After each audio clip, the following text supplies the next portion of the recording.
Welcome in to another Running with the Timberwolves podcast on the Believe Sports Network. My name is Gabe Anderson, and I'm joined, as always, by Chris Emerson. Chris, how we doing? We're floundering a little bit, but it's still early. It is early, yeah. And, I mean, as much as it's not a great excuse, I mean, you do have your star out. I know a lot. Like, for example, the Lakers, they didn't let it bother them last night. They went in without Luka and LeBron and got it done at Target Center. I mean, gosh, if you think about it, if the Wolves just play one good, they played 1.5 decent quarters. They just play 2 good quarters. They win that game pretty easily. Yeah, I mean, talent is different. So, like, when you got a guy like Reeves who can control the offense and set people up, it's a lot easier when some of your stars are gone. We don't have that. So, yeah, it was a struggle. It was ugly basketball. I mean, yeah, you love them coming back. You love them taking the initiative and not just going down and dying. And honestly, I thought down the stretch, the defense was definitely much better. I thought the playmaking from guys like Randall and DiVincenzo, I thought the playmaking down the stretch was pretty spot on. Like, it was, yeah. I mean, how many times in the NBA, or not in the NBA, but for the Wolves, do you get an open layup on your last possession of the game when you needed a bucket? Like, usually, and again, Ant amazing. I mean, Ant's a great player. We're not going that place, but usually, like Charlie Walton has said, it's Ant on a step back 3, right? Right. On a difficult shot.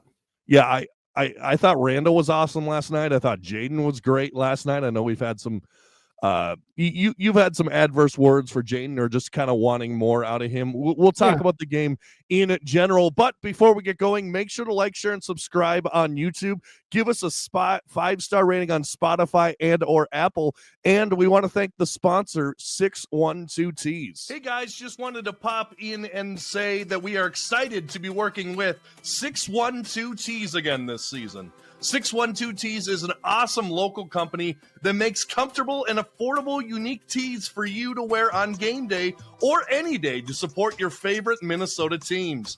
Check out these elite Wolves tees like the Minnesota Ice tee with Ant-Man about to posterize a poor defender. Or maybe you're looking for a big jelly shirt like this classic Naz Jaws tee. Or maybe you want to sport the future with this fresh-looking Rob Dillingham tee. Vikings fan? Well, 612 Tees got you covered. With Justin Jefferson tees, Harrison Smith tees, and even the super freak Randy Moss on your chest. There is something perfect for you on the brand new website, 612tees.com. And at checkout, use our promo code RUN25 to get 25% off your first order. Or use the link in the description, and the discount will be automatically applied at checkout. What I love about 612 Tees is they're always innovating. Cole over at 612 Tees is always coming up with new ideas, new shirts, and I guarantee that you'll find one that you'll love at 612tees.com. It's the #1 way that you can support the channel. So check out 612tees.com. Hey guys, just wanted to jump in and say thank you so much for getting us to 400 subscribers.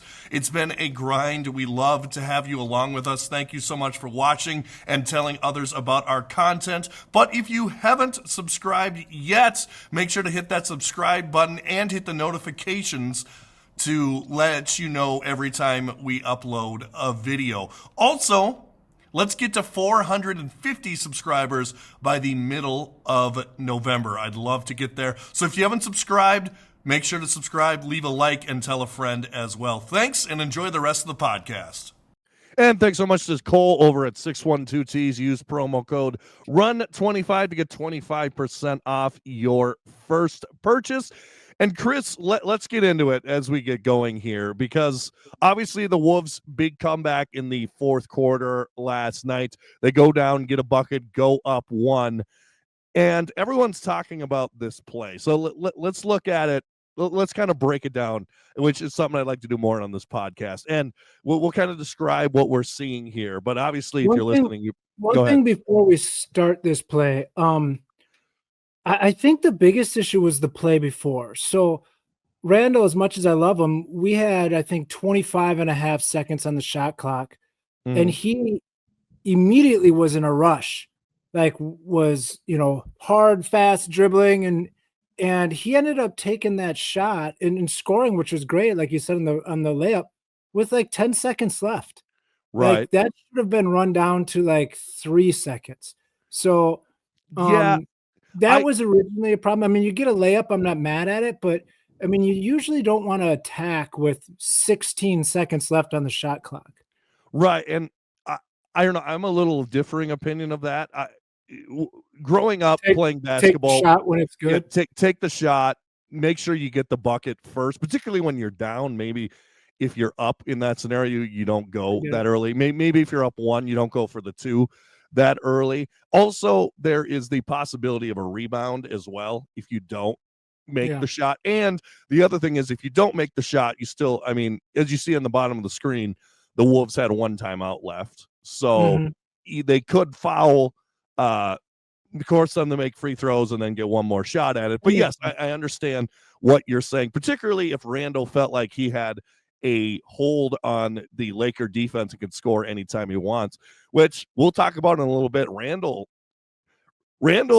has been playing the best basketball of his career in these last couple of games, and the Wolves are kind of wasting it. Okay, so if you're listening on the podcast, what we're watching is 6.6 seconds left in the fourth quarter.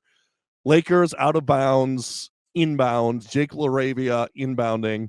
And I mean, I'm sure you've seen the play, but let's kind of take it step by step here. So left for LA. So LaRavia, no fouls to give from Minnesota. Inbounds it to Doncic. Now we have Jaden on him, which is what you want, right? Statistically, Jalen Clark's not in the game, but in theory, all NBA defender.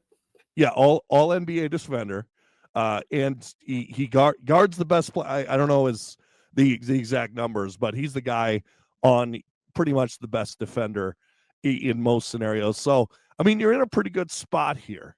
Yep. Okay, so all right, so let's continue. Reeves, 5 seconds. Reeves at the ball, 3 from 8. Now, here's what everyone's questioning. So Ayton comes up, sets the screen. Rudy comes and hedges, but it almost looks like he hedges too far out. So I think we're going too far. So if you rewind it half a second more, which is probably not easy to do. So the screen, the quote unquote screen that's set on Jaden is a brush screen. Like DeAndre Ayton barely touches him and rolls directly to the basket. And Jaden, from like right there, you see him, he jumps way over top behind Austin Reeves, taking himself immediately out of the play. That's what pissed me off. Like, why go over right there? I mean, give this guy a 40-foot three-pointer, I guess, if he wants to jerk it from there. But that pissed me off because I'm like, now you're completely out of the play. Like, why even be defending him if you're going to be taken off that easily with 3 seconds left in the game? So that bothered me. But yeah, then it comes to Rudy, like you were saying. All right, so let's go forward a little bit. So, like you said, setting this rush screen on Jaden. Rudy's coming up. 3 seconds. Right there. Splits both of them. Splits both of them, goes right to the lane. And he's got the roller right there with DeAndre Ayton, who's got great touch around the rim. DiVincenzo's coming up to help on the ball. I believe that's Conley. Or is that Conley right there? Or is that – no, that's Randall. Randall is coming up as well, but he's got Rui Hachimura in the corner. Two All-NBA defenders get completely taken out of the play by a brush screen from DeAndre Ayton. Right. Like, what are we doing here? All right, so let's continue. So Reeves close to the free throw line, and it's weird. It looks like Donte DiVincenzo is almost trying to take a charge, but he's I think he thinks that Austin Reeves is going all the way to the rim and not going to pull up outer because he's in position he's outside of the restricted area as we see Rudy and Jaden trying to catch up. And also the other thing is Austin Reeves also is has the roller in DeAndre Ayton as well. So we got that. as well. So let's continue here. Splits the So Austin Reeves goes up for a little jumper. I mean, Donte's in the vicinity of him, but not really a great contest, I would say. I wouldn't say that's his strength of contesting, being a rim protector per Well, se. it's a lot to ask for him to cover, to leave his guy as a low man and fly up there. I mean, it's how many guys do you need to defend this? We've already got 3 guys on it now. Right. So everyone's in the paint. I don't think there may have been time for I don't think Reeves is giving up the ball, but there may have been time to hit LaRavia in the corner. Maybe Rui Hachimura, probably not. Right. Probably not the guy in the other corner. I'm not sure. Is that Connect? I think in the left corner. Yeah. But yeah. So like I said, Donte goes right up to him, tries to contest, and then of course defense, the floater in the paint. It's good at the game over. So I don't know. Not the best defended play there, and a lot of people questioning why Rudy was playing so far out and not trying to just jam the screen. Maybe they were more concerned about the roller in DeAndre Ayton. But I think, like you were mentioning, I think it's just as much Jaden's fault as much as Rudy Gobert. You can't let a guy. Rudy Gobert is 7'1". Right. So like, if you expect a 7'1" guy to be on his legs defending a guy at the 3-point line, like, come on, man. I mean, that's not going to happen. I was looking into Austin Reeves to wondering why Rudy definitely shaded him to the right. Like he stopped him from going left more than anything. And I looked into it and it looks like Reeves mostly attacks going left. Like that's how he gets to the basket the most. So maybe the idea was to take away his left. I don't know. Like it seemed weird for Rudy, whose basketball defensive IQ is off the charts. Right. I would assume it was for a reason. Just terrible defense. And it was individual efforts that were terrible. I mean, but that's the story of this whole night. Like, right. Now, Finch came into this game preaching defense. Right. Now, Finch did say in the post-game presser that I watched today, he did say, quotes, I should have had Rudy just switch. So just, I guess, kind of play Austin Reeves straight up and hope a Luka situation doesn't happen. But I mean, so just so did he want Jaden to just stay on DeAndre Ayton? I think so, yeah. And then Rudy just play the perimeter and hope for the best. I think the idea there is, like I said, not let Reeves get to the paint and collapse the defense that much. That's what I think. He did it all night, so yeah, probably try to take that away. So yeah, and like I said, so Rudy 15 assists. Yeah, he had he's been on a tear, and he did it a different way last night than he did in the other games where he was just straight up scoring. I was saying it all off season, they may have something in DeAndre Ayton and the Lakers here. I think now I don't think he's going to be dominant, but I think he's a missing piece that they did not have last year against us. So anyway, let's move on from that. Of course, the Wolves are now, what are we, 2-3 right now? It feels like we're 0-5. It feels like we're the Indiana Pacers right now, because really our only wins are against Portland on opening night, and where Ant went crazy. Basically, Ant won us that game. And then the other one was a banged up Indiana Pacers team. Mm-hmm. And yeah, I mean, it's kind of bleak right now. You don't know. And we knew life without Ant wouldn't be easy, because I don't know. I'd almost give him a pass for that Denver game. I know they collapsed in the second half, but you go on a night's notice. Okay, we don't have our star, and it's a back-to-back, and we're playing. Who meant, like, we did our rankings. We consider Denver to be. We both had them as the 2 seed in the West in a loaded Western Conference. So I mean, you lose at home to them. That's understandable, but the Lakers loss, unacceptable. Yeah, I mean, we're not playing well. We come into this season And as always, everyone's like, hey, this guy needs to make a step. This guy needs to make a step. It's early. I get it. Right. But all we can react on is what we've seen so far. Right. And what we've seen so far is two players that look like they're here to play in their championship level. And I don't see another player that is. Like, I understand Jaden's scored decently the last 2 games statistically, but I mean, before Anthony Edwards went out, he was shooting career lows in 3-point percentage, career lows in field goal percentage. We're just not playing well. I think that, like you said, and Julius Randle has been playing the best basketball of his entire career. 26.6 points per game, 54% from the field, 46% from 3, 5.5 assists. And I think another guy who's been really good, actually, after a really rough start. I don't know how you could have a more rough start to the season, particularly when you're hoisted into the starting lineup and everyone is saying, oh man, this is such a big move. But Donte, I'm not going to say he's been awesome, but I think Donte has been really good so far this year. I wish he wouldn't have gotten foul trouble last game. I could see that it really bothered him because I think he was feeling good. Like, I think he had his game on last night. Because when he caught some of those fouls, you could tell that he was disappointed in himself. Yeah, so I have the stat up here. By the way, you can check us out on X at Running with the Timberwolves. Just I know it's a complicated at handle, but just look for Running with the Timberwolves and follow us. We'd love to have you join. But DiVincenzo, game 1, 1 for 3 from 3, 2 assists, 6 turnovers, and 7 points.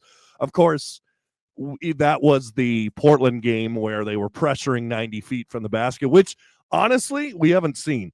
I was surprised by that. I thought every team would see that tape, and maybe we will. Maybe the Hornets will be saying, "Oh man, look at this Portland tape. Maybe without Ant, we can frustrate them a little bit." Or maybe the Brooklyn Nets are like, we haven't won a game. Maybe this is our shot by pressuring. But anyway, so first game, like I said, 33% from 3, 6 turnovers. Last 4 games, 12 for 28 from 3, 42%, 17 assists, basically 4.25 per game, only 5 turnovers and 14 points per game. And what I said under it, we don't need New York Donte, particularly when Ant comes back. We just need consistent Donte, which is what we've been seeing these last 4 games. And especially with Randall playing how he is. Yeah. Like, even when Golden State had that amazing roster with, Durant and Curry and Clay was in his prime and Draymond Green and all those guys, I think they only had 2 guys that were averaging over 20 points a game. It's just hard to have more guys average more than that. It's just there's not enough basketballs in a basketball game. So, yeah, if he can give us, 14 to 16 a game, I would like to see maybe the assists maybe bump up even a little bit more. But like last night, foul trouble. That was part of it. I'm not mad with how he's playing, and I've always been a fan of his scrappiness on defense too. Oh, I love it. Even if sometimes it's not successful, he's at least giving a full effort. Right, and he could have. Remember, there were reports midway through the season that Donte wants to start. He could have gone the other way with it and be like, I'm not going to try on defense. I'm just going to chuck threes every time down the court and do everything for me. He took the initiative and said, no, I'm going to be a contributor to this team and do whatever they need me to do, and made it farther than he ever has in his NBA career. Now, I know it's just the Western Conference Finals. Obviously, didn't make the finals. But, that's a big moment for him. And then you see Chris Finch starting to trust him. He says, okay, now obviously Conley's in the starting lineup at this very moment. But you see Chris Finch, what no one expected, literally the day before the game. I'm sure it was they knew way before. It just didn't come out until the first game. But the day one, he says, hey, you're starting. You're getting what you want. Like, Conley's getting older. We got to preserve him. Actually, I think Conley's been looking better, but we were getting into that. But I think that Donte has been a huge bright spot for this team so far. And like I said, that's what I've always loved about DiVincenzo. Even when he wasn't hitting shots, he was scrappy. He was trying to block shots. He was trying to be a rim protector of all things. And another stat, you see the 12 for 28 from three last 4 games. Consistency.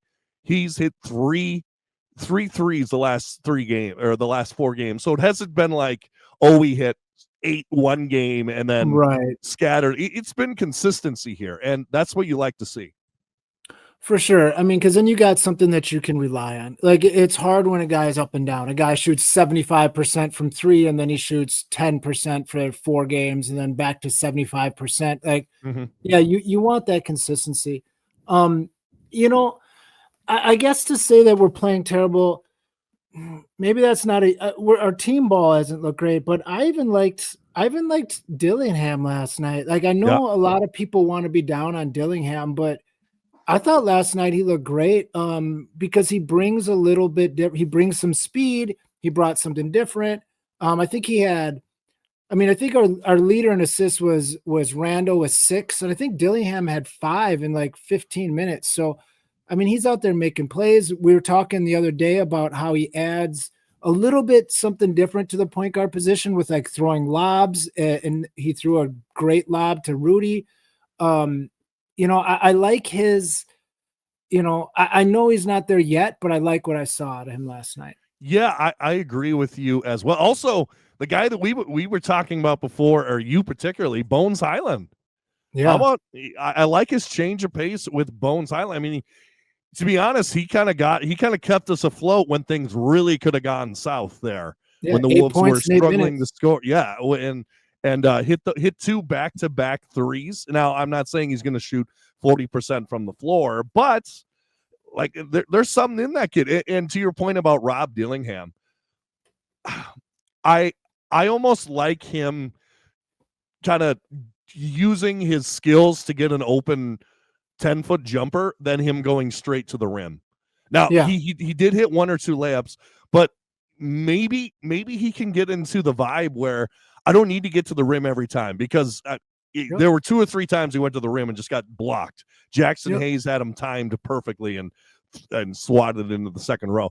But if he can get consistent, almost like Randall. Like, Randall doesn't always go straight to the rim. He does his little back down, spin around, fade away shot that goes in in a high percentage of the time. And if he has the touch to do that, to kind of take him off the dribble, crossover, then hit a little 10-foot jumper, I think that can compensate for some of his inability to finish around the rim. And, maybe he's starting to learn that. Like we saw it in Summer League and preseason a little bit, like, oh, I don't need to. These NBA defenders are so good that I'm not going to be able to get by them and use my body to shield off rim protectors. So maybe I just shoot it before they get there and just hit a little 10-foot jump. I would love that if Rob Dillingham became a mid-range assassin, or like floater, or floater. Yeah, that would be awesome. I mean, that's Mike Conley. I know he's not making them at a high percentage now, but he made a career out of that. Now, obviously, Conley had the defense too, but yeah, I like what I saw to Dillingham for sure. Yeah, I mean, the only trouble with him is what we've been saying since draft night. He's just really little. And the Lakers last night were big. I mean, they're playing with Reeves as their smallest guy for a lot of the nights. So they definitely attacked Bones and they attacked Dillingham because of their size. And that's going to happen. But I like the compete level that Dillingham had on defense. And I said this before, or just on our chat, I would start Dillingham. I know it's crazy. I would start him over Conley right now with Anthony Edwards out, because I think we need that juice in our starting lineup. I think we don't have that, that gas that we need with Anthony Edwards out. We're kind of sluggish, and we're just relying on Randall to do so much work, so much heavy lifting. I think that Dillingham might be able to take some of the pressure off that. And, maybe he'd find a comfort zone with more consistent minutes with guys that, are better. I don't know. I want to see more of him before everything's said and done here with Anthony Edwards' injury. Yeah, I would say, I mean, we had that debate all offseason is who's going to get more minutes, Dillingham or Terrence Shannon Jr. And you seem to be winning right now. Maybe not minutes wise, but at least effectiveness wise. But yeah, I mean, Dillingham has impressed. I've been, and like I said, even though I said all this stuff about Dillingham, I still think he can't finish at the rim. I want him to succeed, right? It's like when you talk about Jaden, Right. Right. You still believe in the kid. Yeah. I want everyone to be right that says Jaden's going to be the next Scottie Pippen. Like, Oh, that'd be awesome. Yeah. Please let me be wrong, and the last 6 years of his career be not a sign of what's going to come forward. Let me be wrong. That'd be great. Now, do you think, and going into Jaden, obviously Jaden offensively had a great game last night, 30 or so points. He had 3 or 4 threes. That's the biggest thing for me. Yeah. He had 3 or 4 threes. Love that. Is Ant a hindrance for him? Like, do you think now? Obviously, he's not going to become the number one option with Ant around. I mean, it's just not going to happen. But does Jaden, when he knows he has to be more of the offensive guy, does he take more initiative and think like, okay, I have to be the second scorer here around Randall? Let's go. Or where Ant's out there, I mean, you got Randall, you got DiVincenzo, you got guys around him, Naz on most nights, hopefully, that can score. Do you think Jaden just takes it to another level when Ant is out? And when Ant comes back, do you have any worries that he's just going to go back to where he was? Well, I'd say I don't have any worries. I think that is what's going to happen. I mean, we've seen that. I mean, last year when Jaden put up numbers, it was when, our entire front court was out. So I think when there's scarcity, shot scarcity, somebody has to shoot, and it happens. Right. Jaden was, shot 75% from 3 last night. If that continues, we're going to be great. It's just, but that's not going to continue. He's like a career 30% shooter. That's probably what he's going to come back down to around. The thing about Jaden last night is, and this is the thing that I think separates me from people who love him, is so he had 3 3-pointers for 9 points. He had 2 fast break baskets, one where, to be honest, it was him and Donte DiVincenzo running the break, and Jaden ran directly into Dante's line. So they were both basically running down the same corridor. It was terribly run, but Donte swerved out of the way and got him the ball. So it kind of made it 2 points out of that. And then the other one was Jaden, kind of had bad footing for the layup, missed it, got 2 offensive rebounds and put it in on his breakaway. So right there, we've got 15 points just, and then a dunker spot dunk. So like those are all great. But then the other 12 points were these kind of awkward mid-range fall away, like he's sitting in a chair, but he's being defended off the wrong foot mid-range jumpers that he hit. And when I see that, I see bad offense. Like I see like, that was like, it went in. That's great. But that's not like, that's the shot every defense wants you to take, is a contested fadeaway mid-range off your wrong foot. But maybe that's his game. I don't know. Like, yeah, I'm gonna come back with you on that because, and I'll put out this analogy. There are guys, and actually I'm one of them, like in that play like rec league basketball or pickup basketball. They can't just make like a 1-footed layup. They can't do it. They have to make the shot as difficult as possible. Yeah, because that is what they've been doing their entire life, and to them, that shot is almost like a 1-footed right next to the rim layup. For example, and don't get me wrong, I am not Jaden McDaniels. I'm nowhere near. Right. I rode the bench on my 1A Minnesota high school team. Okay, so that's what I'm saying. But my go-to move, and hopefully don't tell everyone, although most people play against people know, is just a little. Take you down to the paint and then turn around jumper, almost a little spin. I would say I hit that on a higher frequency than wide open layups, just because my muscle memory, like I've been doing it for so long that I know what to do, and it's just that's my shot. So it's almost as efficient as a 1-footed layup. But go ahead. So here's from last year with Jaden, because it was bothering me because I'm like, these are terrible shots, but they're going in. So do I clap for that or do I say we need better offense? Right. And I looked into last year for Jaden, and when the closest defender on his field goal is between 0 and 2 feet, considered very tight, he shot 52% from the field. Pretty good. When it's 2 to 4 feet, still considered tight defense, he shot 56%. When it's 4 to 6 feet, which means he's open, he shot 45%. And when it's 6+ feet away, wide open, he shot 38%. So the more open Jaden is, the worse his field goal percentage is. Wow. And even when that comes to within like smaller than 10 feet, it's the same thing. 66% from 0 to 2 feet, very tight guarded. Tight guarded, he's 42%. Open, he's 34%. And wide open, he's 35. So like he's bad when he's open and he's good when he's covered. So I mean, it looks bad and it looks kind of awkward, but I mean, there's kind of an awkward guy. So maybe I just need to be like, that's his game. Right. It's just longevity wise, I think it leads to a guy who scores 11 points a game. Okay. Well, maybe what Jaden should do on a 3-pointer in general is just wait for the closeout and then shoot. Well, that's the thing that I've seen actually this year that I like is when he gets an open shot and he doesn't love it, even if it's an open 3, he just drives anyways. So like usually you wait for the defender to contest and then you drive.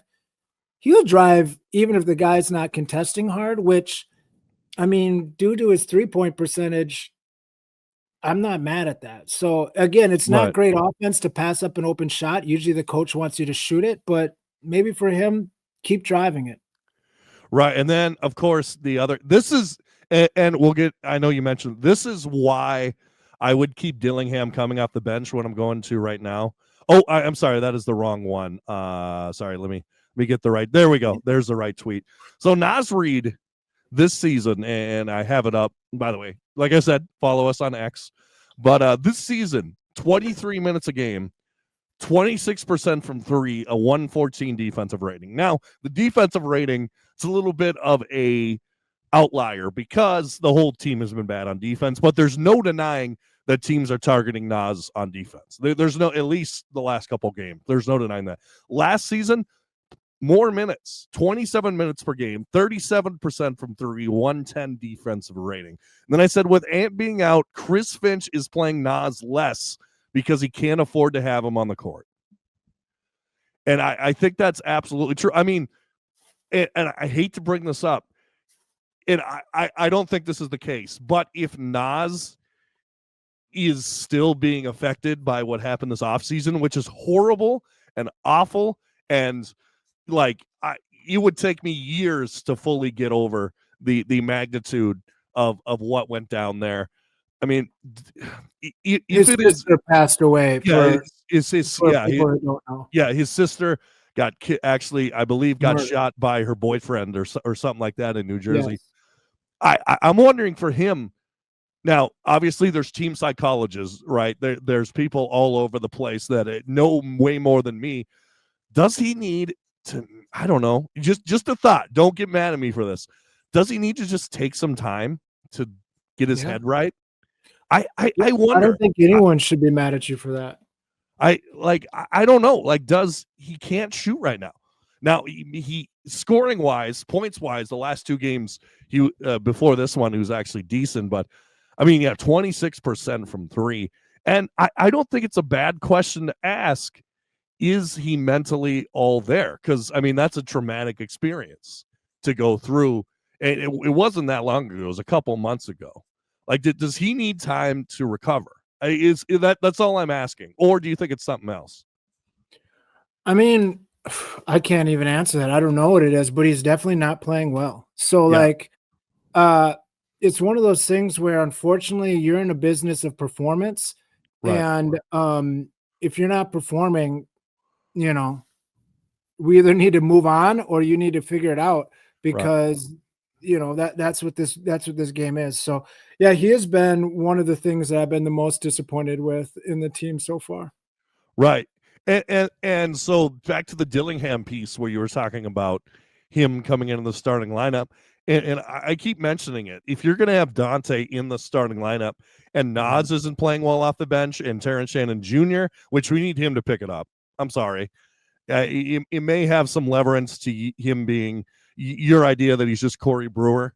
I mean, it may go that direction, but without the defense. But just having someone off the bench, and maybe you argue this is Bones, maybe two people off the bench that argue that you can throw in there and mix it up a little bit, right? Like Dillingham, show them something different, make something happen. So that's my only knockback to having Dillingham in the starting lineup. But like I mentioned, I think it's, and we mentioned this on the show before, I think it's more important who closes a game than who starts it. For sure. I think that's always been the case. I think who starts and stuff is a silly thing that people care about. Show me the minute breakdown is what I'm always interested in. Right. Like if your starter plays 15 minutes and his backup plays 25, who's the start? Like who's really the guy? Yeah, I mean, you're right about Dillingham. I'm probably being a little upfront about that, saying he should start. I just want to see him play meaningful minutes with guys that are also, high-level players. I also would say sit Terrence Shannon Jr. completely and see what Johnny Juzang's got in him. I mean, that dude had a full clip in the preseason, shooting like 80% from three for most of the time. And he's got that little sneaky old man mid-range game, get the offensive rebound. Like he contributes in other ways too. Terrence Shannon Jr. has been horrible. And we need to, those minutes can't keep going to somebody who's giving you less than zero. So we're not in that luxury spot right now. So I would try pulling all the stops. Right. And now's the time to do it, to be honest with you. I mean, you would assume now, I mean, Charlotte's 2-3, so who knows? LaMelo, I was looking at the stats. LaMelo went 1 for 9 from three tonight, but he'll probably shoot well against us. And on a fantasy team. and then you got the Brooklyn Nets. So now might be the time to experiment a little bit, particularly with Ant all of the lineup. It's going to be interesting. Do you worry at all? And I'll go to this screen right here. But do you worry at all that? Here's what I'll say. Do you think that Ant is going to be out linear 2 weeks and then he's just back? Like, do you believe them when they say 2 weeks? Because I've heard other reports. I've heard it's going to be 1 week and then they evaluate him and they don't know when he's going to come back. I wonder if this thing goes south, particularly if it goes like, let's say you lose to Charlotte or you lose to Brooklyn or something like that. Maybe both. Let's say you lose both. I would hope that didn't happen, but just in case it did, could they pull the plug a little bit and be like, hey, we got a franchise player here. It was bad when his injury happened. Like, it's a loaded West, particularly if it's like a dogfight again in the West. And I hate to be doing this when game 6 is on Saturday, but could they look at Ant and be like, hey, we need to preserve this guy a little bit? I mean, to have a career here. I mean, look at Kawhi Leonard, who's hurt all the time. Look at Paul George, who's been hurt his entire career and is a generational talent. LeBron's probably the outlier there. Luka Doncic has been hurt a lot of his career. I mean, well, he's got a lot of minutes on his legs for this young of a career too. Like we talked about this in the offseason. Not only did we go to the Western Conference Finals 2 years in a row, but he played USA basketball all those years.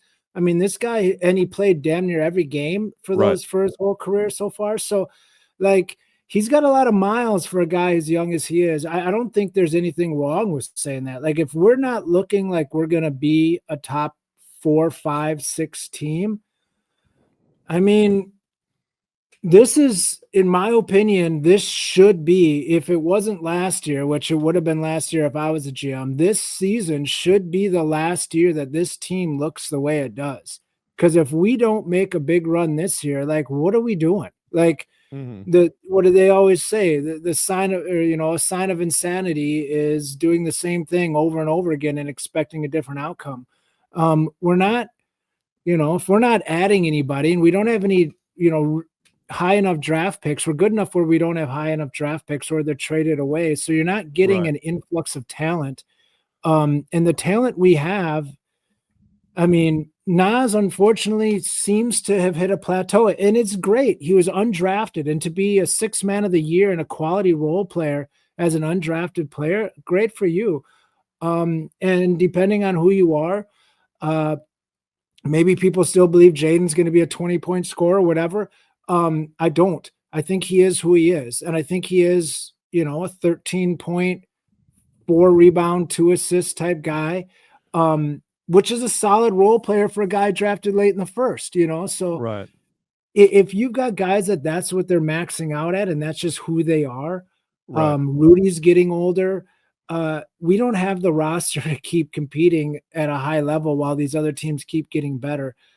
So I would not completely think it's a lost season if we, move some of those guys to build around Anthony Edwards in a little better way with players that complement him better and come back next year with our draft pick that we have this year and see what happens. And if you're listening to the podcast and you're thinking, oh, we're giving up already. No, we're just bringing up the scenario where the what if the Wolves struggle. Like, let's say we're 4, 5, 6, 7, 8 games under 500 when it comes back. Hopefully not. Like I said, the schedule is favorable. Upcoming schedule at Charlotte, at the Knicks. Okay, that's tough. And those muscle things, those soft tissue damage injuries. Yeah, a lot of times it's not just, oh, now I'm fixed for the whole year. Right. A lot of times it's lingering, and it can lead to bigger issues. So, I think playing it safe is probably a good idea. Right. Yeah, we'll have to see. So yeah, upcoming schedule. Hornets, which you'd hope so. I mean, yeah.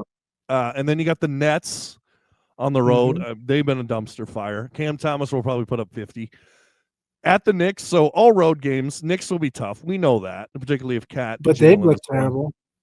They have looked. Cat looks like a fish out of water.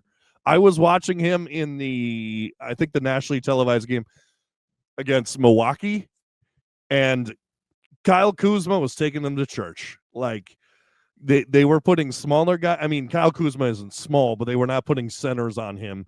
And Cat did not know what to do. And the announcers, I think it was Jamal Crawford and Reggie Miller, because it was the NBC broadcast, we're killing him. Were all over him. Reggie Miller going, "You don't need to do that. Like, what are you doing?" And it reminded me of the game that I went to, and I will never forget this game. Yeah. 3 years ago, where we were playing the Boston Celtics. This is before they won the championship, the Boston Celtics. And they put Drew Holiday on Cat, and he was totally ineffective. And thankfully, Ant saved us that night. And I think Nikhil had a good game as well that night. But I mean, the script is out on Karl-Anthony Towns, how to defend him. You don't need to defend him with a big. And I'll tell you what, I snuck my way into a New York's Knicks Facebook group when the trade happened, just specifically to see how they react to Karl-Anthony Towns, because I know that he bothered me so much. I'm like, are they going to see the stuff I saw? They are. They all are. And they right now are on fire with how bad they hate him and how bad they want Randall and DiVincenzo back. So, he's New York is not treating him well right now. Right. And they're trying to trade him for Giannis as well, which I don't blame him. I know you don't like Giannis, but more than Cat. Sure, that'd be great. Giannis is an MVP every year almost. Oh yeah, Giannis. I know you don't like how he plays, but but he's effective. He's dominant. The ring doesn't lie. What I don't like about Giannis is like you said, the eye test. It's not pretty basketball, but it's effective. So I can't be mad at that. Right. Oh, by the way, I know that a lot of fans don't want to go there yet, but for the draft pick for the upcoming year, Here are the restrictions. San Antonio will receive the more favorable of its 2026 first-round pick and Atlanta's 2026 first-round pick. Utah will receive the most favorable of its 2026 first-round pick, protected from selections 9 to 30. Minnesota's 2026 first-round pick and Cleveland's 2026 first-round pick. Minnesota will receive the less favorable of its picks and the Utah pick if conveyable. So wait, read the last one again. It is Minnesota will receive the less favorable of its picks and the Utah pick if conveyable. Okay, so pretty much Utah. If we're worse than Utah, Utah gets that pick. Okay. We're not going to be worse than Utah. I'm not even Catholic, but just doing that. Right. Anyway, although Lauri Markkanen, I think he went for 50. He's a stud. Could he be a Timberwolf? Who knows? I would love it. Maybe. But like I said, upcoming schedule is favorable. That's the good news. Hornets, Nets, Knicks, Jazz, Kings, Jazz, and then they're expecting Ant to come back, or 2 I guess I don't know if expecting, but 2 weeks would be that Kings game. I believe it's an in-season tournament game, which honestly I haven't thought about the in-season tournament for a second so far this entire time. I only think about it when I notice the court's crazy. Right. And I mean, it's the thing about the Wolves this year in courts is they've been spoiling us. I know you're not the biggest fan, but just that trees court that everyone loves. So it's like, oh, we're going to put on this Mountain Dew green court again. Like, what's the record with the trees on, by the way? I think like 1 in 22. What? Oh, and what? No, we won one. Did we? Indiana opener. Okay, fair enough. Yeah. I thought we were 0-2 on them. We're 1-2, but should be 2-1. Let's be completely honest. Let's be completely honest. So anyway, Charlotte on Saturday, we lost. Need to take care of business. Yeah, we do. And then the Nets. We should, if all things go well, we should be 4-3 going into New York, which would be a tough one. But then, like I said, it gets easier. Are you excited at all about the NBA Cup in-season tournament, or is it just another game to you? Because it's just another game to me. Yeah, I don't care. I never have really ever since its conception. Yeah. Now, if we were back in the day, let's say this was in 2000, 15, 14. When the Wolves were winning 16 games. By the way, don't get at me in the chat or in the comments about exact years the Wolves records. I just know they were had 16 wins or around that one year. But anyway, if it was then, and I was thinking, oh man, if the Wolves could pull off some upsets here and make it into the in-season tournament, like into the round of 8 or whatever, then that would be kind of cool. I'd be like, oh, this is a nice little gift for the squad who isn't going to go anywhere. But I don't know. My eyes are on the NBA title. As much as we talked about the Wolves tanking it with Ant, I still believe this team can do some things this year. I really do, and I think some cohesion could help. And I don't know, man. That Laker, with how paper thin the West was last year, remember the Wolves were 1 game out of the play-in last year. With how paper thin that was, that Laker loss at home without half their team, and 2 of those names are Luka and LeBron, that could hurt. It really could hurt at the end of the year. Yeah, we should be taking care of business and we're not, and that's telling. What's telling more to me is Chris Finch made a huge deal about defense, a huge deal. He said, we got to get back to defense. We got to get back to playing how we were, blah, blah, blah, this and that. And then we go out and we give, their wings with Reeves goes for 28 and 16 assists. Jake LaRavia, who half the fans don't even know who he is, went for 27 points. DeAndre Ayton went for 17 and 10, and he only missed 2 shots. He was 8 of 11, missed 3 shots. Rui went for 17. Like, we absolutely got cooked. And that was supposed to be our big day of defense. He was going to start all the big defensive guys, and that was going to be the thing. Like, if coach can't get you fired up, and we perform like that when we should, like, what are we doing? Like, Right. there needs to be a real moment where people realize that you can't just walk yourself to the Western Conference Finals. Right. Yeah. So I was going to bring up some more points. I could go on for a long time, but I want to get to some fun Halloween stuff before we end off. Just hit me with this. Go-to Halloween candy. My favorite candy? Well, see, I don't eat much candy at all. Or as a kid, maybe as a kid. Well, no, I go classic. There's two candies that are the only ones I'll eat. Snickers. Okay. Hit me with a Snickers because it's kind of like food. I feel like it's denser. And then just maybe in my old age, Kit Kat, I think, is very underrated. Okay. Being just like a simple wafer with chocolate on it, I think it just hits right. So those are my two that I would go with. So for me, and I've had this opinion for a long time, and believe me, I've gotten a lot of crap for it. Okay, But I'm excited to hear this already. I'll give you two. So if we're going chocolate, right? If we're going Okay. chocolate, I'm a big fan of the nougat. I love a Three Musketeers. I really My like Three son is a huge Three Musketeers fan as a kid, and that's you don't get those. Like, you don't even find those. Yeah, no, they are fantastic. I think I'm just a big fan of nougats. And I just remember going to the grocery store, and I wasn't the kid to like, oh, mommy, I need big this. too. I need this. I need this. But on occasion, if she said, oh, it was more like she would initiate it where, hey, do you want to get a treat? And every time it would be Three Musketeers. And then fruity, I'm going to tell you my favorite, and then one that I think is highly underrated. Okay. I'm a huge Starburst guy. I love Starburst. Now, if they stay out too long and get stale, that's horrible. That'll ruin your teeth. Not even as much as the sugar, but if you bite into a hard Starburst, yeah, that's horrible. What's your color? Oh, pink. I've always liked pink. Okay. And I think they do sell ones that are all pink. I believe. But red as well, orange.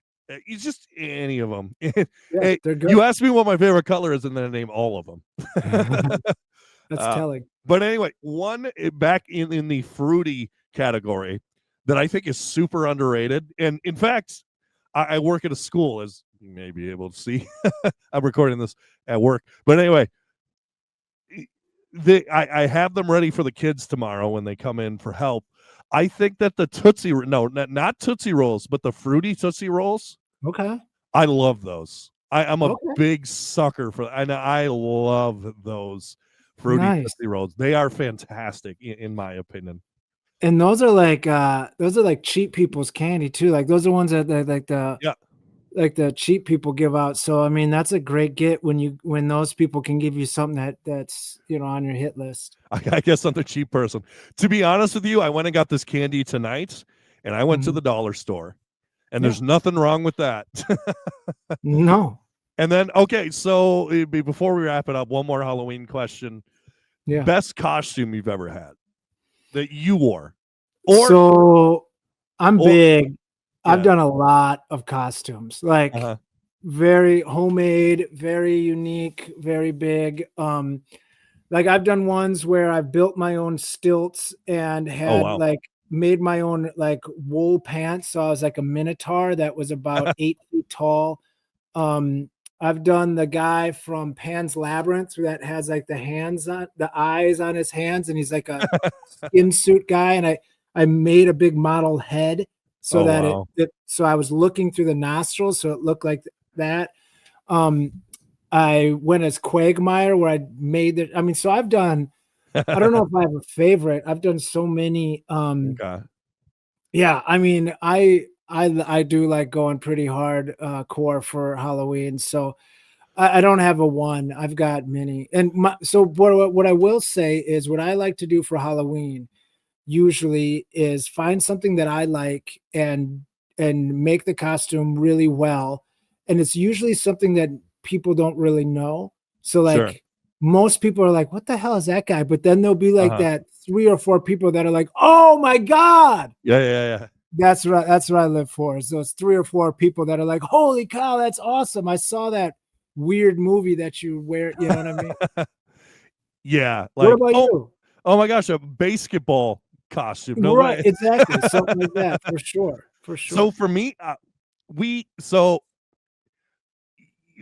never had elaborate I do. So the one I'll say, I was Spider-Man. It wasn't homemade. It was Right. itchy. It wasn't the best. I Yeah, think yeah, we yeah. went to like church, and yeah, I probably cried and we went home early. Anyway, so we did Halloween every year. Our cousins would come over and everything, but it really just evolved into, hey, you got a jersey, you're Kevin Garnett. you're you're Kevin Garnett this year. Oh, you're Chris Hovan this year. You're Randy Moss. Yeah. But I Yeah. do remember I was trying to impress people because at our school you could dress up for Halloween. I don't know if you still can anymore at schools, but anyway, No, with my um, kid can. but gosh, this is so. I made this shirt. Do you remember the YouTube meme that was like super hot fire?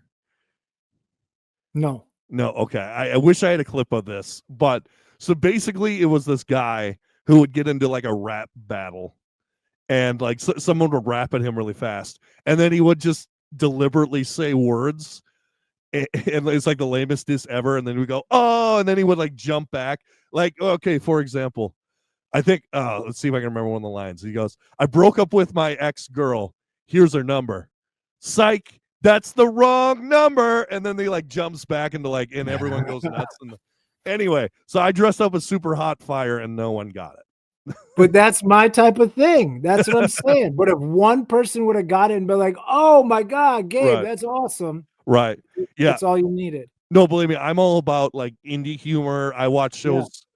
Not to sound hipster here, but like I make Portlandia references all the time, and You like and my wife can hang out. for two people to get, I make like comedy Bang Bang obscure references all the time that only like two people get. But yeah, for sure. So for last thing I got to ask, I know, what is your son planning on going as this year? So yeah, we do. Again, I usually make a lot of things for him, even which becomes a lot of work for me. But this year, I loved it because he's like, I kind of want to go as a gorilla. And I Okay. was like, what? Like, that's awesome. So we got him like a classic, just big gorilla suit. Nice. So he's like the full hairy gorilla. So yeah, that's where he's going as, and I love it. That's awesome. That's awesome. By the way, in the comments, let us know your favorite and or least favorite Halloween costumes of the past. We would love to hear. Oh, we're going long anyway, so I'm just going to throw it in. The best one I remember from someone else was my friend Eric, and this was in college.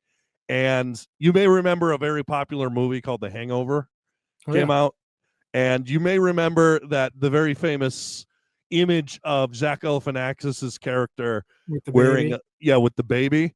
So Eric, and he would admit this, kind of like me, more of a heavy set person, so he fit the bill pretty well.